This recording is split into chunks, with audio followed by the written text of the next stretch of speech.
O projeto do Neymar era ficar 5 meses. নেইমারের ক্যারিয়ারে আসছে নতুন মোড়। অবসরের গুঞ্জনের মাঝেই চমকে দিলেন নেইমারের বাবা। সোজা সাপটা জানিয়ে দিলেন 2028 সালের কোপা আমেরিকা নয়, 2030 বিশ্বকাপও খেলতে হবে নেইমারকে। এই মন্তব্যের পর নতুন করে আশায় বুক বাঁধছেন ব্রাজিলের সমর্থকরা। তবে কি আবারও জাতীয় দলে দেখা যাবে নেইমারকে? চলুন জেনে নেওয়া যাক বিস্তারিত রিপোর্টে। ব্রাজিলের তারকা নেইমার জুনিয়রের ভবিষ্যৎ নিয়ে দীর্ঘদিন ধরেই চলছে নানা আলোচনা। ঠিক এমন সময় নেইমারের বাবা নেইমার সিনিয়রের একটি মন্তব্য ফুটবল অঙ্গনে নতুন করে আলোড়ন সৃষ্টি করেছে।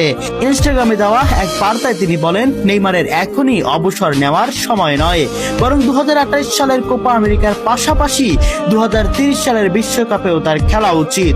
এই বক্তব্যের প্রকাশের পর ভক্তদের মধ্যে শুরু হয়েছে নতুন আশার সঞ্চার।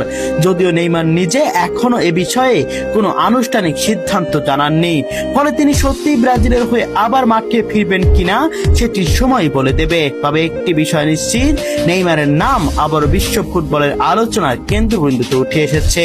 প্রিয় দর্শক, আপনাদের কাছে কি মনে হয়, নেইমারের বাবার কথা অনুযায়ী নেইমার কি 2028 কোপা আমেরিকার পর 2030 বিশ্বকাপও খেলতে পারেন? ব্রাজিলের ওই হলুদ জার্সির হয়ে কমেন্ট বক্সে অবশ্যই আপনাদের মন্তব্য জানিয়ে যাবেন।